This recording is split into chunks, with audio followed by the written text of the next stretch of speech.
Hi everyone, and welcome to another episode of Insights with Experts. Joining us here today, we are very, very fortunate to have Mr. Bjorn Low. Now, there is lots and lots to talk about with our guest today. He is currently the Executive Director of the Edible Garden City, otherwise known as the EGC, currently in Singapore. And a little bit more locally to myself, he's also a PhD candidate at the School of Architecture and Urban Design at RMIT. And in addition, I could probably name numerous other achievements to his name, such as being the 2018 Singaporean of the Year finalist. However, we're only so short in time, so I'm just going to get straight into it. Forge, just to start off with, how are you? Hi guys, I'm good. Yeah, thank you for giving me the opportunity to speak and share. So I hope it will be a fruitful session. Yeah. Yeah, of course, cool. So in terms of how we would like to start, what we really want to find out, just to really set the scene, is an overview of your journey. I mean, what made you want to start EGC? What did that road essentially look like to get to where you're standing now? Yeah. Well, it's a question I get asked a lot as well. But essentially really started out when I was growing up. I went to school, went to uni. Never knew what I kind of wanted to pursue and do.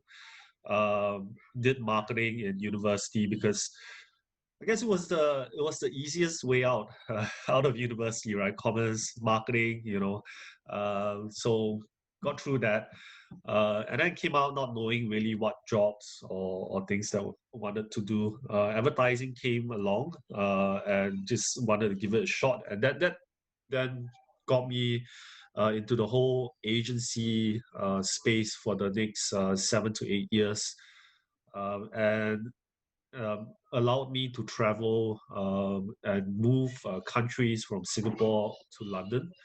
So spent a couple of years in London working for the agency there, dealing with a lot of MNC clients. And then it came one winter, which really kind of gave me a little bit of insights on what I wanted to do in life. Was something a little bit different. Really got into gardening when I was in the UK because of the seasons. And there was a big horticulture industry and market there. So a lot of shows on TV. It sold this really romantic dream of the countryside. We decided to then leave our jobs. Me and my wife decided to leave our jobs to try our hand at agriculture and farming. You could go today on this thing called or woofing, right? Whaling workers on organic farms. You can choose to go to farms all around the world, and it's an exchange where you work on the farm in exchange for food and lodging. And we saw really the UK through the lens of the farms in the countryside, small scale organic farms. That was beautiful, and fell in love with that. Decided to then pursue I guess a future in sustainable agriculture, but being very practical as a Singaporean, or growing up trained in the mindset of Singaporean, decided to go back to school to pursue a diploma in agriculture or biodynamics agriculture. In a way, it's a very I guess a very calculated move, right? To get certified. But actually, what I then experienced in school, which was a very alternative school, was to understand a little bit more on a different spectrum of agriculture, which was less so technology driven, but very much uh, tuning ourselves to be more in touch with the environment, tuning ourselves to be more better observers of nature, and really syncing ourselves up with uh, what is happening around us. I think that was the biggest takeaway I came out from college, from agriculture college. Not so much like the skills that I've learned, but very much on the finer little nuances that you pick up from these kind of spaces. So that was the initial part. After completing that,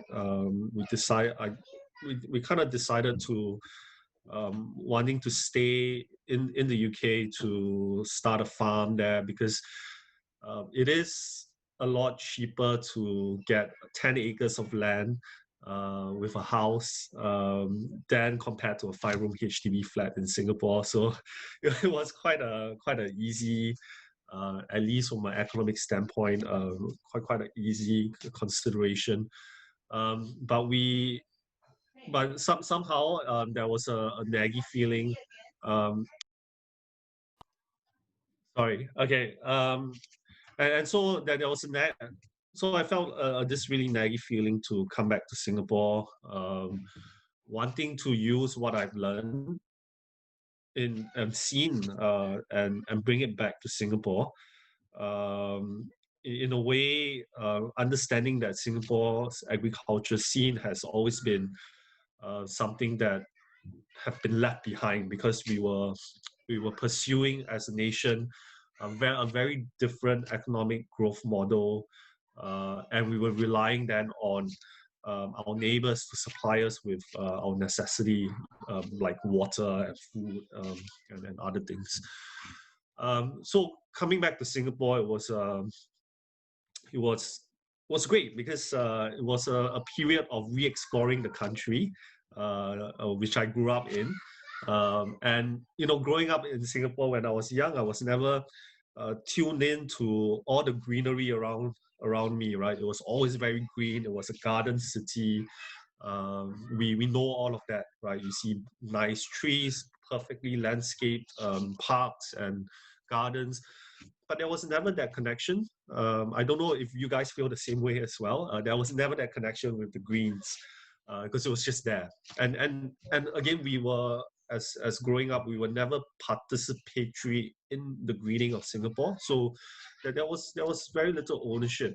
But that period when I was back gave me a whole 2 years of really re-exploring Singapore, the climate, the way it was planted, the greenery, and I started to kind of apply a lot of what I've learned in school, to be able to then apply that into the local climate, the tropical climate, because again, what I've seen and learned in the UK was very temperate base, and that part was quite exciting and quite fun, because a lot of adaptations and experiments.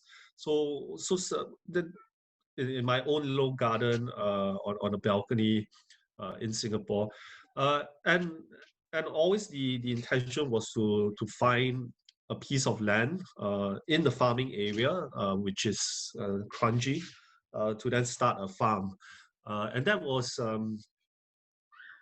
quite difficult, right?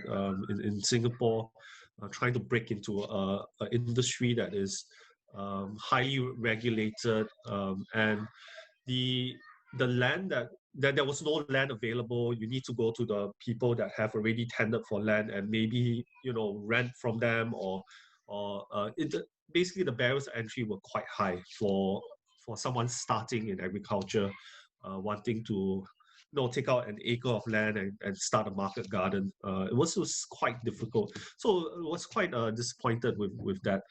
But doing my walks in the city, and around the neighborhoods, I see a lot of grass patches, random grass patches here and there that were not necessarily a park, or not necessarily anything. It's just state land. So I was thinking, hey, maybe if I was able to convert one of these to grow some produce for the restaurant, just a stone throw away. Perhaps there was something, there was a model there. So I started to look at those, and met a couple of chefs, so we started to talk about local food movement, urban agriculture, And he was like, hey, look, I have this patio, and his name is Bjorn as well, Bjorn Chen from Artichokes. And that's how it started. And he was like, hey, I can give you some money to build me a garden and all of that and grow me stuff. I was like, okay, maybe this is a good start. And it started like that.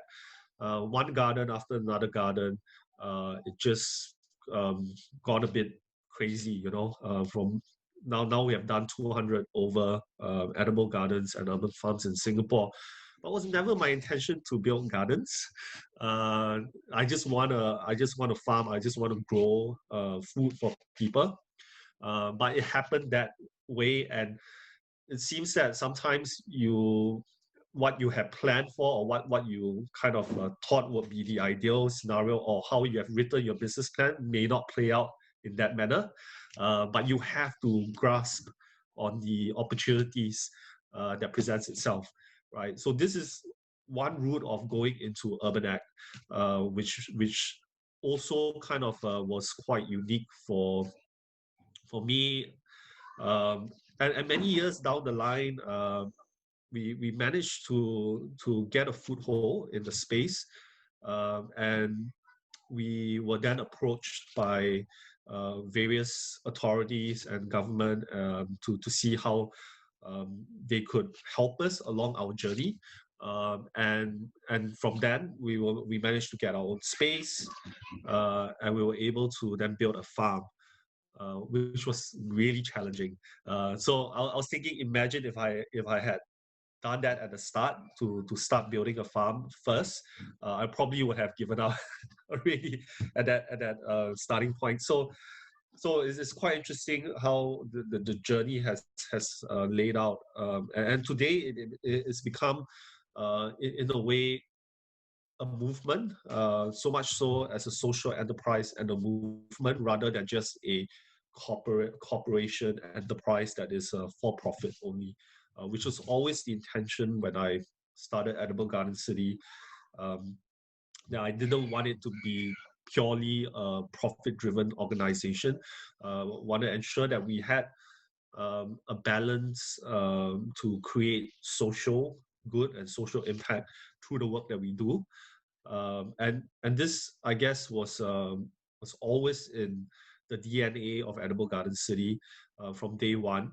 Though it is very challenging, right? Because this whole debate on social entrepreneurship um, keeps coming up on. It's very hard to draw the line. When you draw the line in terms of profit making and social impact, sometimes you have to give a bit of social impact to then survive. And in the first 3 to 4 years, it was really challenging because we're just starting up. We couldn't pay ourselves a salary, and that was trying to figure out that business model. We were not sustainable, and when you're not sustainable yourself, it's very hard to then make impact or do good. So we made it a strong focus to get the business viable, financially viable. Then we could, when we are sustainable and when we can feed ourselves properly, or pay ourselves a livable wage, then we could then work on those social impact type programs and projects. And then I found was really important because a lot of social entrepreneurs start out with this big goal and dream of saving the world. But if you can't save yourself or you can't feed yourself, then that is nothing. So that is at least a piece of advice for social entrepreneurs. Really think through your business model, ensure that it's financially viable, ensure that you do not only just create a social enterprise for the sake of wanting to create a social enterprise. Some people perhaps, or some entrepreneurs think that, okay, maybe I can just open a cafe and hire people with this kind of traits, and then it's a social enterprise.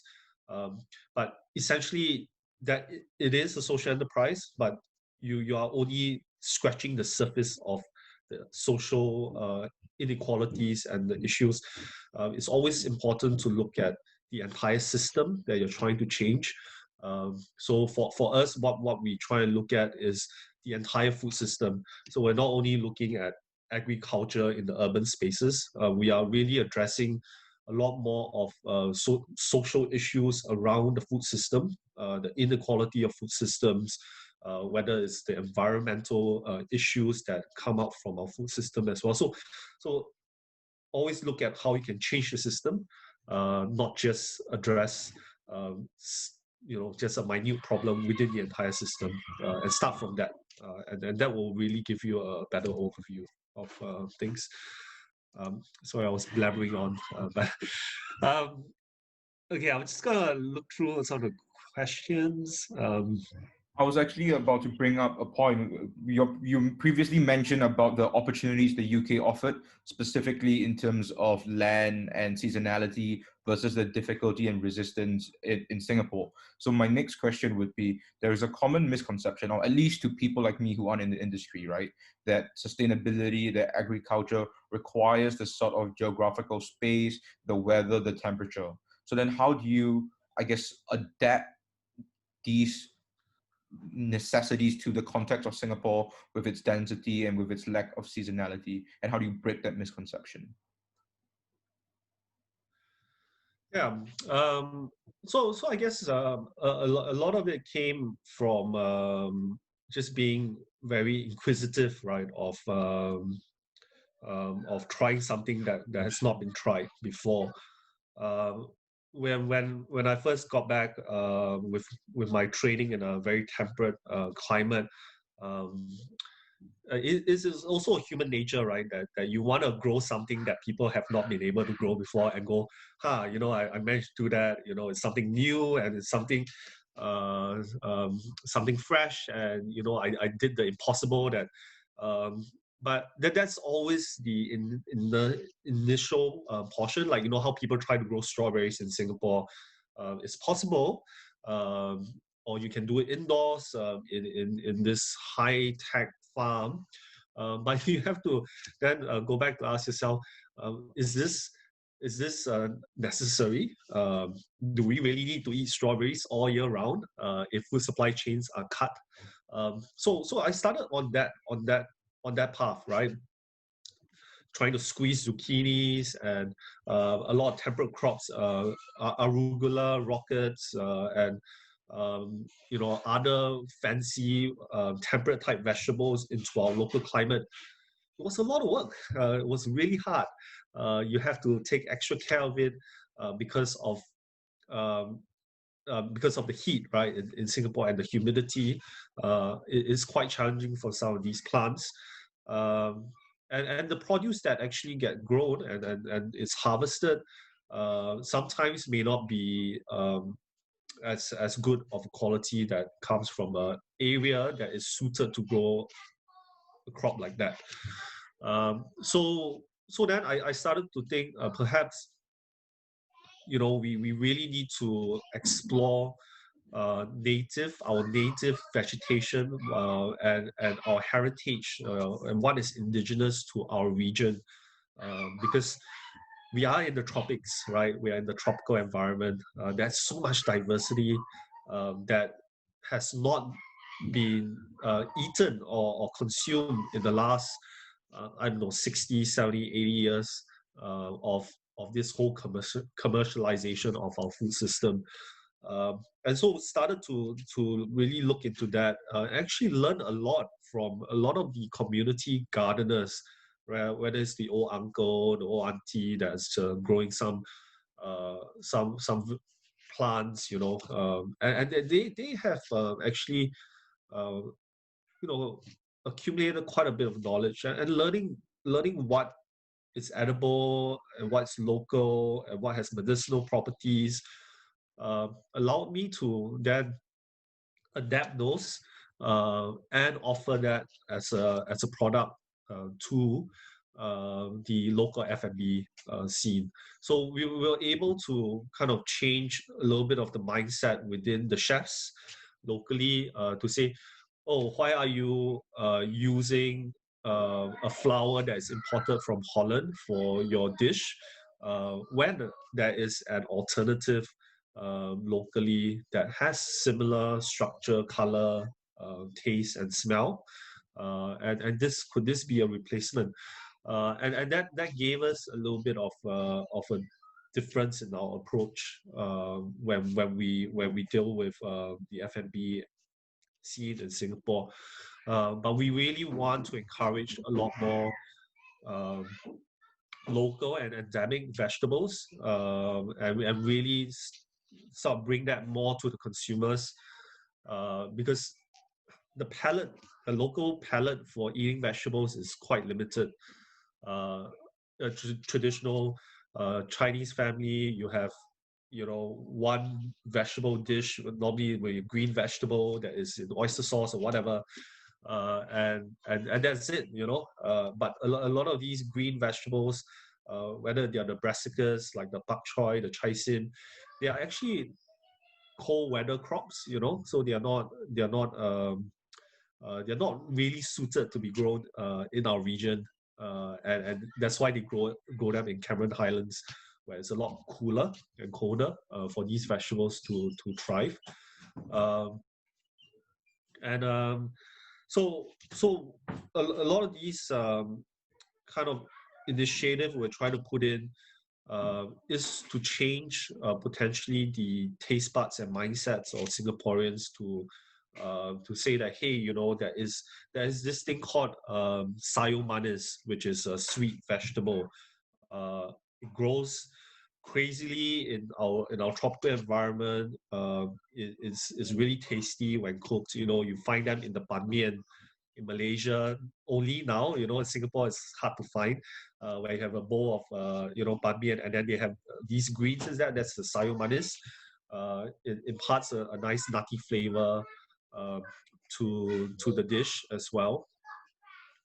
And so if people start to demand a lot more for these kind of things, perhaps the farming methodologies would change also in Malaysia, to then provide these vegetables to meet the demand.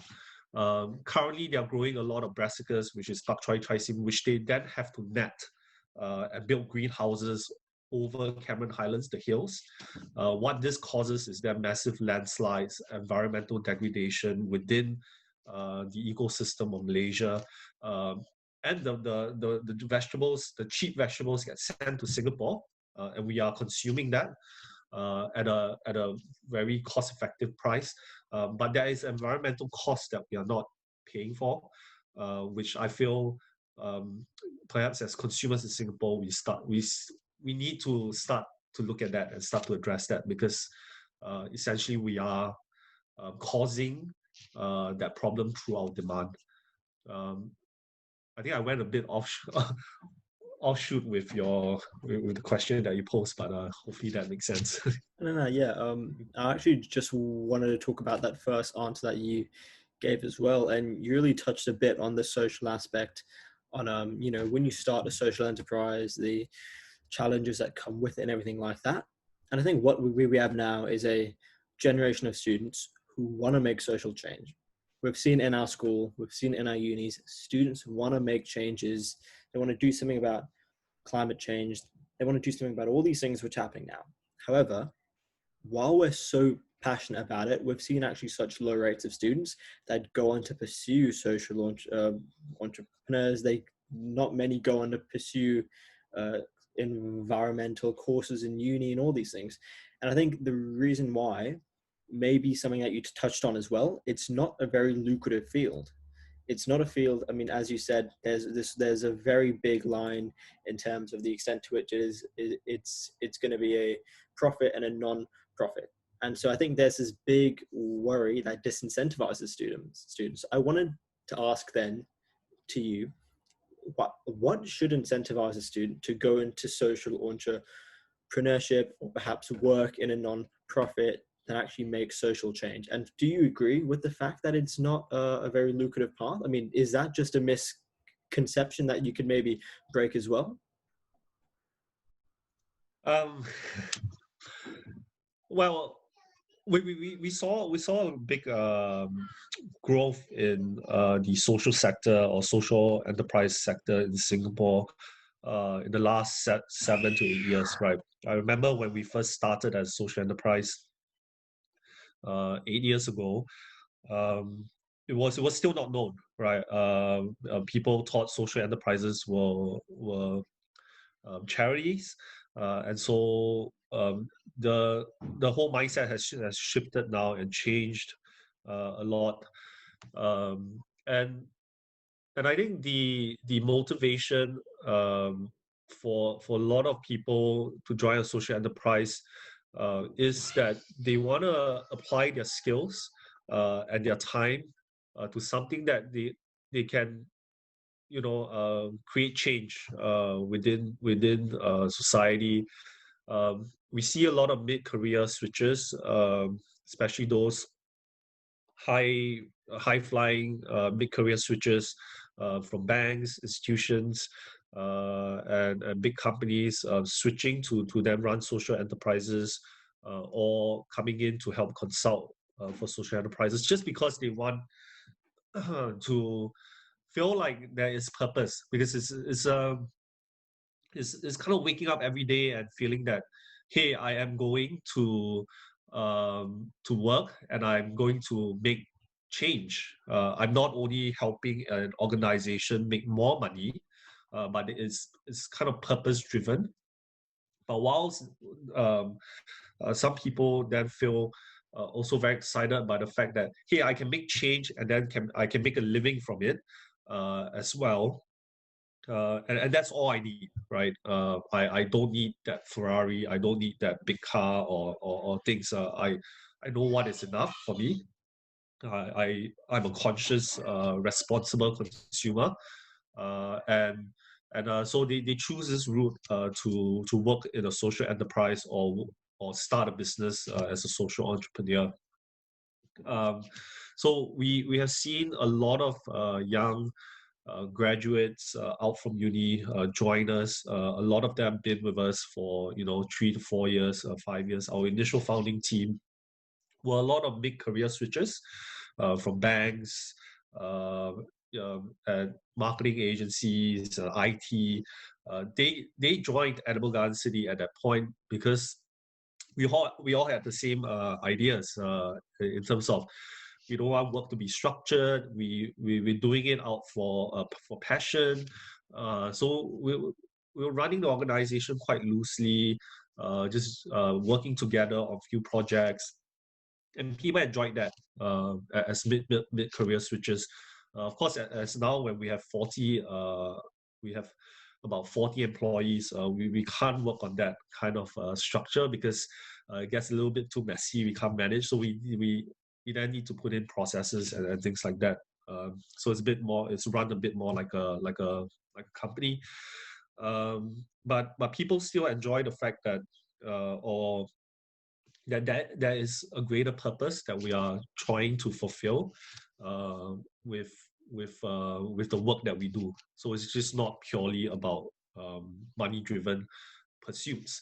But then there will always be two schools of thoughts within the organization. There will always be the purists, which are individuals that feel very strongly about environmental changes and climate change, and wanting to ensure that the practices that they bring in or that they are performing or they're doing is pure, and they are less likely to be driven by monetary returns and gains, but they still need something to live on.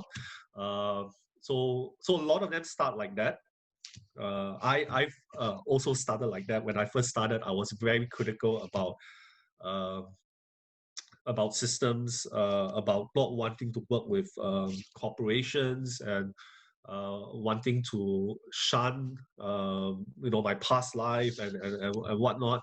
But I realized that it is important because we are still within that very structured neoliberal system, which is the whole economic system that we are in currently.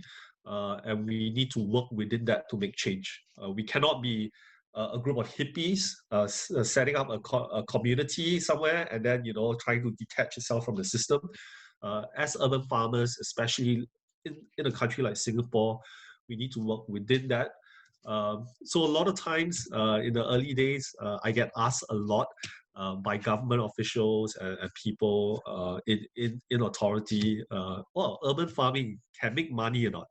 That's what I keep hearing, right?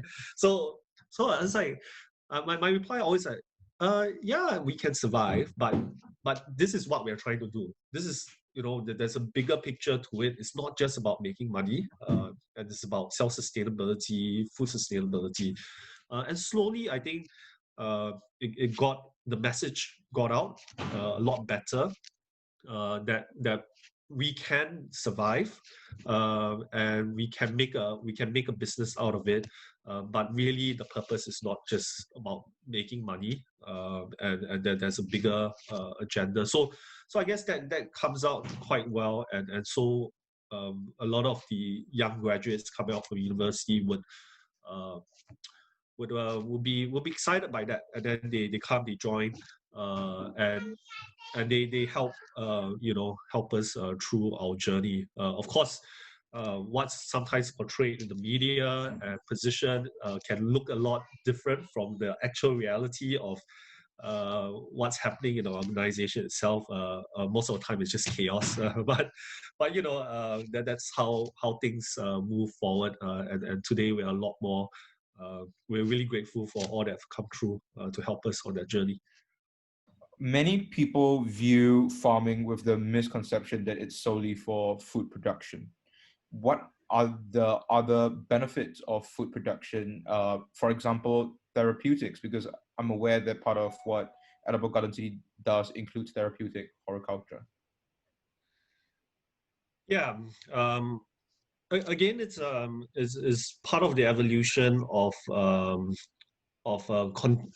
I think what we do as a movement, as a social enterprise, is really trying to re-innovate or innovate the urban agriculture business model.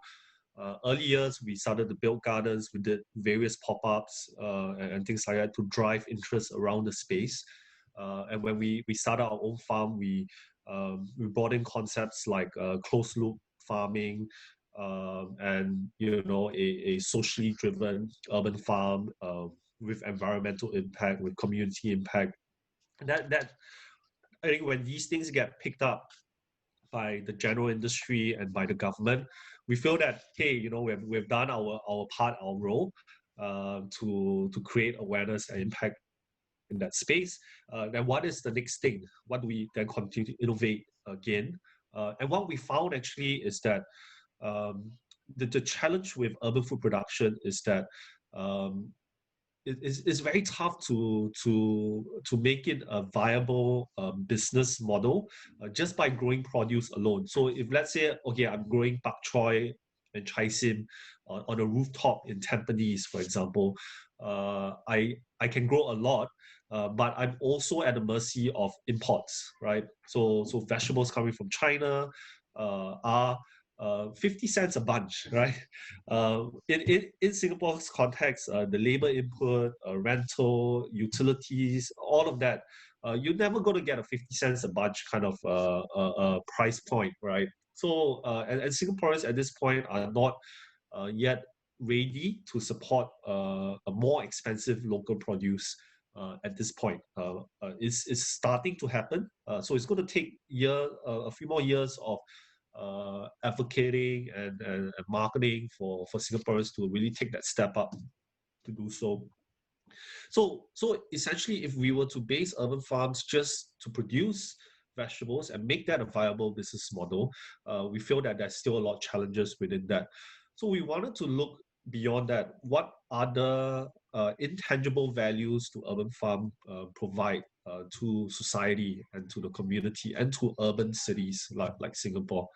And one of that was perhaps it could serve as a place to provide healthcare services or mental wellness services to the community. And this is based on studies already done by National Parks Board and NUS on the therapeutic benefits of gardening and horticulture. Again, the concept is not new.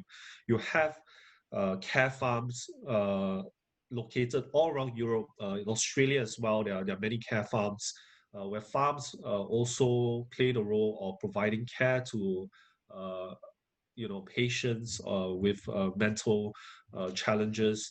They come to the farm, they do some work, they go back a lot more well adjusted, and scientifically working or being in a green environment, working with plants and being in that space has proven to reduce stress markers within the body, and that itself is a strong indication that if we are able to perhaps bring in the elderly population, the socially isolated elderly population into our farm, provide them with some paid volunteering sessions or micro jobs, as we call them. Whether they are doing 2 hours of seed sowing, of weeding, transplanting, um, and they may be able to form that a community within themselves to bring them out from that social isolation, which is always the main precursor cause to other more serious illnesses down the line, and perhaps this as a productive longevity. When they're productive, they can actually they might tend to fall sick lesser, and they will provide less stress to the medical infrastructure, the limited medical infrastructure that we have. Um, that perhaps urban farms will play a very, very different role for the future of the health of at least our physical health, because we will have fresher and better quality vegetables grown closer to where people consume them, but also on the mental well-being portion and therapeutic portion of the community. So, but this is a long 5-10 years, another 5-10 years of kind of figuring out how this will fit. But we feel that we have all the elements and the mechanisms in place with the correct partners and collaborators to be able to push this forward. But it's not going to be, I know for a fact it's not going to be straightforward. But that's always the joy of entrepreneurship, right? Yeah. So that is where we are headed towards, and hopefully we'll be able to then again change the urban agriculture systems to ensure that all urban farms in future in Singapore will practice environmental practices on closed loop. They will hire marginalized community, socially isolated elderly, and then be able to provide these care farming programs and horticulture therapy programs for the community to participate in. And that itself will be a very holistic offering, and will change really the landscape of Singapore and how urban farms will operate in the future, and perhaps in the region as well. In Malaysia, Indonesia, we're starting to see a pickup of urban agriculture as well.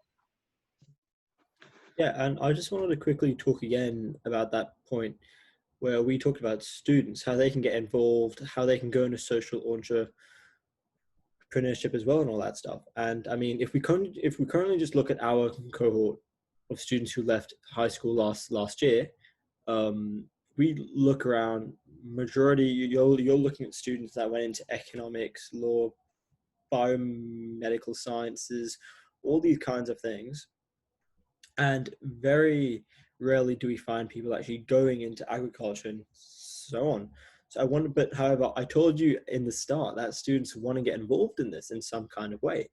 So this then leads me to ask, how can students leverage their current university course, their specialization, whether that's economics, law, or XYZ, how can they leverage that then go into agriculture, then go and practice sustainable practices in ways that they can? Yeah. so that there's always a few ways to go about it, right? We have seen students driving certain projects within campus, for example, building a edible gardens or community farm within campus, forming an interest group around that. I've seen that happen in NUS quite a bit. And we have gone down, have a look at what they were doing, give them a few recommendations and ideas.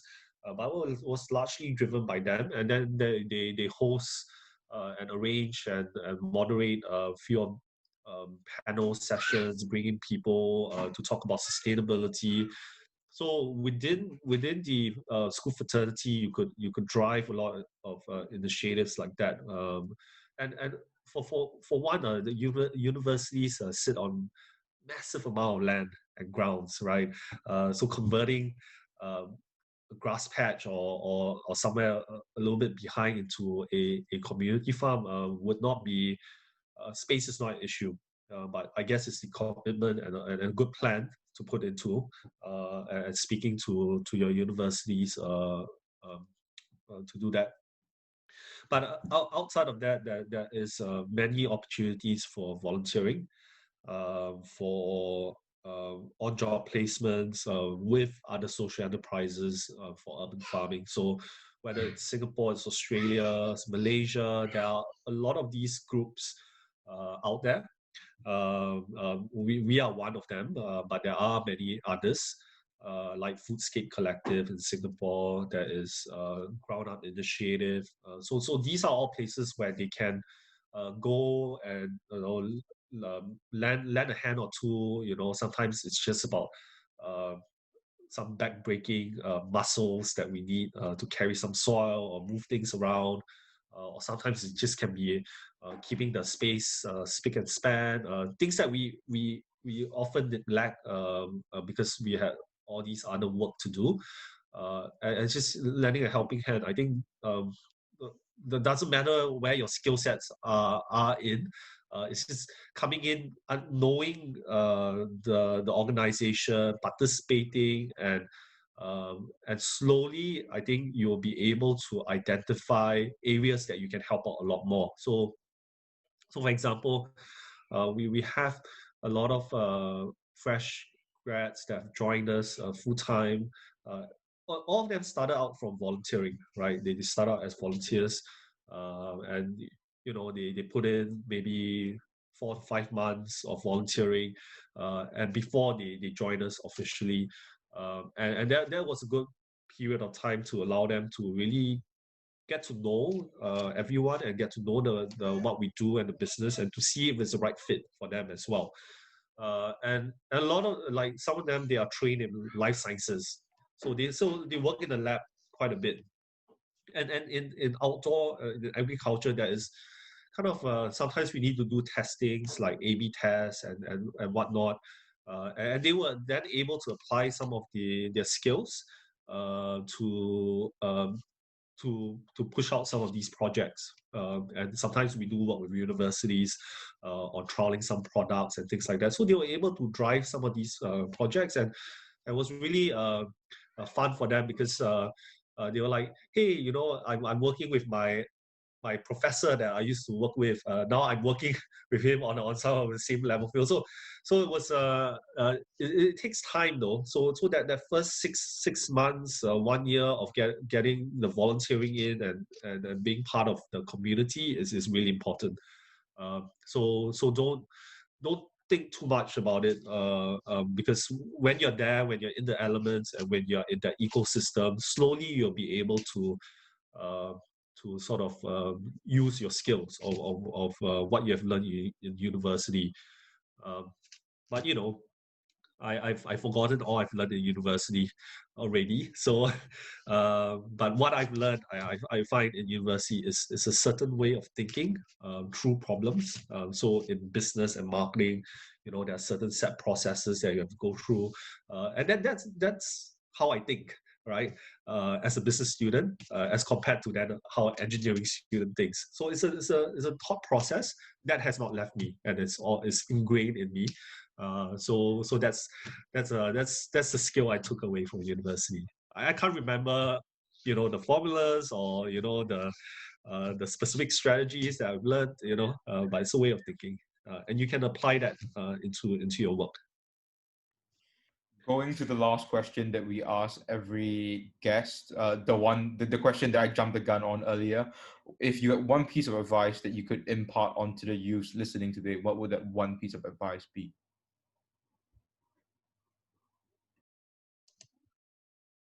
One piece of advice. I haven't thought about this. I thought I kind of gave a little bit of that before, but let me have a think. Just give me a second. Our guests often say it is the hardest question. It is hard because I mean the advice that I can give now may not apply 2 years down the line, because of COVID or whatever. But what I really find really helpful for me is really search for what you are passionate in doing and really live that passion, because that has given me the drive and the push in the early days, and that was really encouraging for me to continue. I mean, you face a lot of challenges and roadblocks along the way, but if you're truly passionate about something, you truly believe in the cause, then that can feed you for many years. Then that reality sets in, right? Then you have to think about moving on with life, and but having that passion and not letting it simmer in the first few years is very, very important to keep your dreams alive, and to keep driven. But always go out there with an open mind. The more you see, the more you travel, the more people you meet, it opens up your perspective and it inspires you. And when you're inspired, you're driven to kind of do more. So always keep an open mind to be inspired. And it's I need to be inspired, re-inspired all the time.